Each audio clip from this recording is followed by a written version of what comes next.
Bientôt, les Algérois pourront prendre le métro et visiter le musée. Un voyage dans le temps sera possible grâce aux récentes trouvailles effectuées sur le site de la station de métro de la place des Martyrs.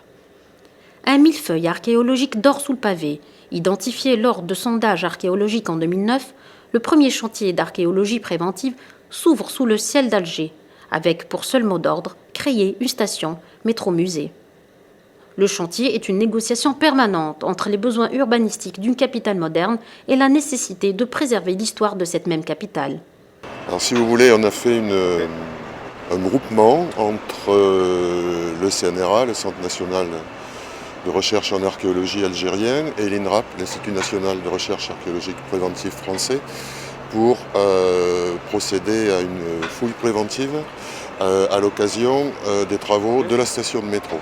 Et donc ces travaux de la station de métro sont appelés à détruire une partie du patrimoine algérien et en même temps l'archéologie préventive fait que on essaie d'allier le côté développement économique, il faut qu'il y ait un métro qui passe à Alger, et puis ressortir l'histoire d'Alger. C'est une fouille qui est réalisée en collaboration donc avec les entreprises du métro d'Alger. Et donc en fait elle se fait par phases successives puisqu'on accompagne les travaux d'infrastructure du métro, on les accompagne et il y a une planification. Donc ici il y a une zone qui a été ouverte qui doit faire quelques milliers de mètres carrés quand même. Donc en centre-ville ça représente un gros chantier, on n'est pas dans la campagne. Bientôt cette partie-là sera, je dirais, la fouille sera arrêtée de manière à probablement faire une présentation au public, un espace muséal, et on doit passer derrière pour travailler sur la station proprement dite de métro, qui permettra aux voyageurs de monter depuis le métro en sous-sol jusqu'à la surface et inversement de rentrer. Et donc dans cette station, il y a aussi des vestiges qui vont être mis au jour. Vous avez les niveaux les plus récents, c'est la place des Martyrs, dont on voit le niveau de sol actuellement. Dessous cette place a été créée en 1830. Dessous, vous avez les anciens quartiers des souks de ferronniers, où il y avait donc tout le travail du métal avec des artisans qui vivaient là. Et ici, à côté, la mosquée Al-Saïda, pareil, qui a été reconstruite au XVIIIe siècle. La mosquée Al-Saïda, ses annexes, et puis ici, probablement, le Beit el-Mal, c'est-à-dire l'endroit où le trésor public, qui était une dépendance de la mosquée. Et si on descend, ces bâtiments-là sont eux-mêmes construits sur des bâtiments plus anciens qui ont dû s'effondrer à un moment ou à un autre, des bâtiments de l'époque islamique, probablement du XIIe, XIIIe siècle.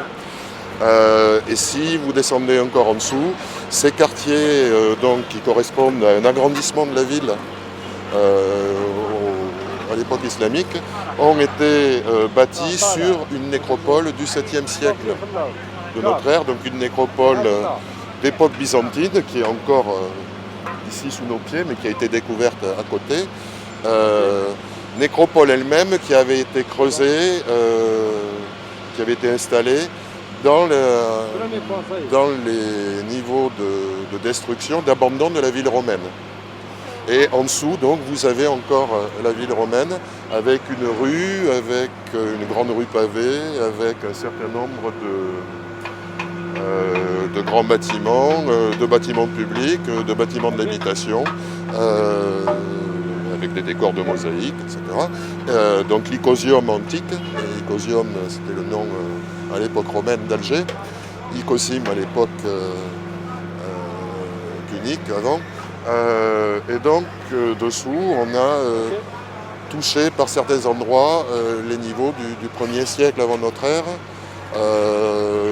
de l'époque de Juba II, où on devait se situer là en périphérie de la ville, qui devait être un peu plus d'une surface un peu plus restreinte. 7 mètres de terre qui séparent les voies des vendeurs à la criée de la place des Martyrs des murmures de l'antique Icosime, la phénicienne, en passant par Icosium, la romaine, jusqu'à El Jezayir. Les vestiges de la mosquée Saïda, des céramiques romaines et une nécropole byzantine, un chantier ouvert sur 2000 ans d'histoire. Les archéologues, eux, dépoussièrent et inventorient des pierres qui commencent à livrer peu à peu leurs secrets. Céramique, ossements et les traces de plusieurs civilisations, un tout qui s'amalgame sur une épaisseur de 7 mètres. Le mini-laboratoire d'archéologie répertorie et classe les trouvailles fragment par fragment, méthodiquement. Ce service consiste de recevoir tout ce qu'on trouve sur chantier, tout le matériel. Je le reçois à la fin de chaque journée. J'enregistre et ça passe après au lavage. Lavage, séchage, après je le trie par nature, céramique, métal, verre, os. Et après, tout ça pour arriver à préparer le matériel aux spécialistes à leur arrivée. Il y a des spécialistes de céramique, il y a des spécialistes de la faune, de l'os animal, de l'os humain, du verre. Voilà, chaque matériel a son spécialiste. Ici, on reçoit tous les objets, et surtout les objets, ici on s'occupe du mobilier céramique, mais on reçoit tout type d'objets, des ossements, des objets métalliques aussi. Et ici, on les classe, et on les identifie, et on essaie de les dater, et de dater à la fois l'unité stratigraphique, c'est-à-dire les contextes d'où ils proviennent. On trouve une chronologie très large entre le 1er et le 6e siècle après Jésus-Christ. Et puis on trouve plein de productions locales ou régionales, c'est-à-dire faites dans l'ancienne Algérie, Mauritanie césarienne, qui est le nom de la Provence ancienne et antique.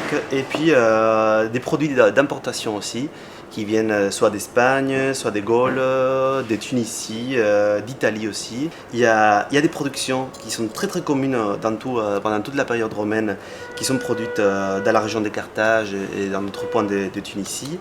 Et ça s'appelle des sigillés clairs et ils sont de cette couleur orange.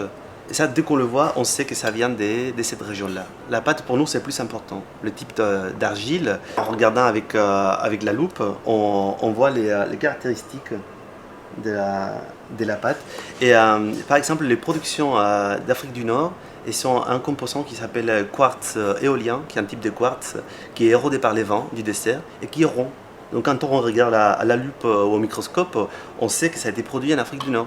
Parce que ce sont des argiles, des terres qu'on ne trouve pas ailleurs, en Europe, en Espagne, en Italie. La chose la plus intéressante de la fouille de la place des Martyrs, c'est surtout qu'elle est systématique.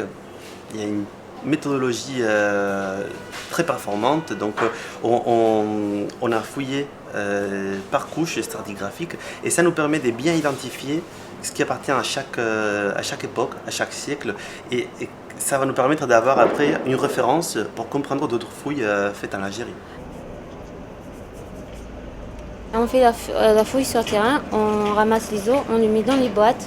Chaque os dans son sachet, son numéro, le numéro de la tombe et le numéro de l'individu.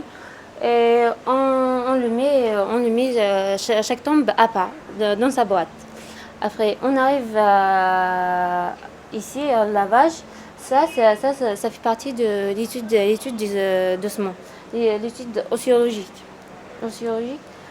Ici, on fait le lavage. On prend les sacs de céramique. On fait le lavage. Chaque os, on le lave à part.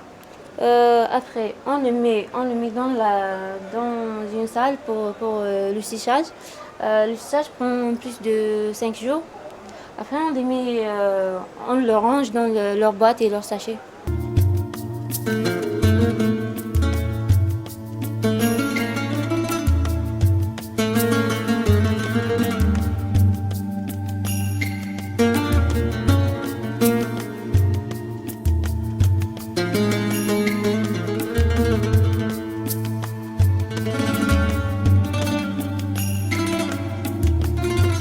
Afin de préserver les 7 mètres du futur musée, il a fallu descendre à plus de 35 mètres de profondeur. Ce chantier particulier a nécessité des modifications importantes. Le nombre des puits de ventilation a également été revu à la baisse, dans le seul but de préserver le futur musée.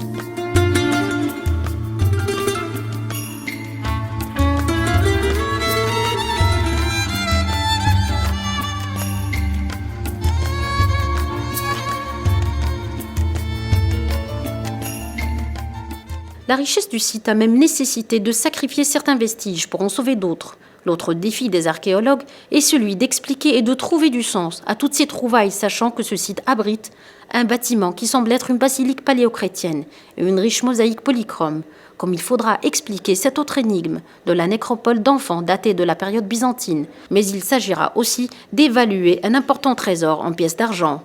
La Casbah qui est classée patrimoine national, qui est inscrite également au patrimoine mondial de l'UNESCO. Pour nous, c'est une occasion de mettre en œuvre pour la première fois avec cette ampleur les techniques de l'archéologie préventive. Donc, elle s'inscrit dans la politique patrimoniale, dans la politique du patrimoine culturel qui a pour objectif, qui a pour but d'une part de protéger, de préserver, de valoriser le patrimoine, mais d'autre part aussi d'assurer la diffusion de connaissances sur ce patrimoine vers le grand public, auprès du grand public. L'analyse et l'interprétation des données durera 1 année et demie. Un rapport final sera présenté en octobre 2016. La station Métro Musée, quant à elle, ouvrira ses portes en 2017.